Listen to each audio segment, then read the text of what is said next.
കല്യാണം കഴിച്ചതോടെ ബാലയുടെ നല്ല കാലം തുടങ്ങി. ബാലയെ കിട്ടിയതോടെ കോകിലയുടെയും. പുതിയ വിശേഷം പങ്കിട്ട് അവരെത്തുമ്പോൾ സോഷ്യൽ മീഡിയ ഒന്നാകെ കൈയടിക്കുകയാണ്.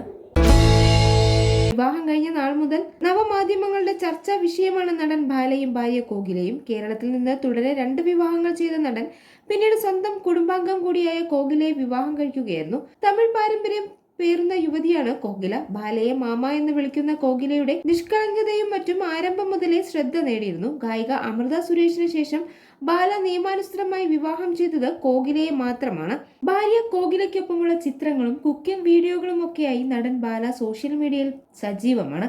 കഴിഞ്ഞ ദിവസം വ്യത്യസ്തമായ വീഡിയോയുമായി അവർ എത്തിയിരുന്നു. ഇടപ്പള്ളി സബ് രജിസ്ട്രാർ ഓഫീസിൽ നിന്നുള്ള വീഡിയോയാണ് ബാല പോസ്റ്റ് ചെയ്തത്. ഇന്ന് സന്തോഷത്തിന്റെയും അനുഗ്രഹത്തിന്റെയും ദിവസം, കൺഗ്രാറ്റുലേഷൻ കോകില എന്ന അടിക്കുറിപ്പോടെയാണ് ബാല ഫേസ്ബുക്കിൽ വീഡിയോ പങ്കുവച്ചത്. കോകില ചിരിച്ചുകൊണ്ട് ഫയൽ പിടിച്ചിരിക്കുന്നതും ബാല രജിസ്റ്റർ ഓഫീസിൽ നിന്ന് എന്തോ ചെയ്യുന്നതുമാണ് വീഡിയോയിലുള്ളത്. എന്തിനു വേണ്ടിയാണ് ഇരുവരും രജിസ്റ്റർ ഓഫീസിൽ പോയതെന്നും വ്യക്തമല്ല. എന്നിരുന്നാലും 250 കോടിയുടെ സ്വത്ത് കോകിലയ്ക്ക് കൊടുത്തോ എന്നാണ് കൂടുതൽ ആളുകളും കമന്റ് ചെയ്തിരിക്കുന്നത്. എന്നാൽ ഇപ്പോഴിതാ ഒരു ഭാഗ്യം കോകിലയെ തേടി എത്തിയിരിക്കുകയാണ്.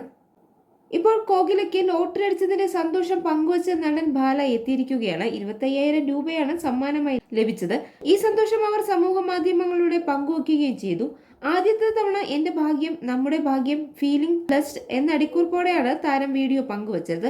4935 നമ്പറിലെ കാരുണ്യ ലോട്ടറി ടിക്കറ്റാണ് സമ്മാനം ലഭിച്ചത്. ആദ്യമായാണ് ലോട്ടറി അടിക്കുന്നതെന്നും സന്തോഷമുണ്ടെന്നും ബാല പറഞ്ഞു. ആർക്കെങ്കിലും എന്തെങ്കിലും നല്ലത് ചെയ്യൂ എന്ന് പറഞ്ഞ് ഭാര്യ കോകിലയുടെ കയ്യിൽ പണം നൽകുന്നതും വീഡിയോയിൽ കാണാം. ആർക്കെങ്കിലും നല്ലത് ചെയ്യാൻ പറഞ്ഞ ബാലയുടെ മനസ്സിനെ അഭിനന്ദിച്ച് നിരവധി പേരാണ് കമന്റുകൾ ചെയ്തിരിക്കുന്നത്.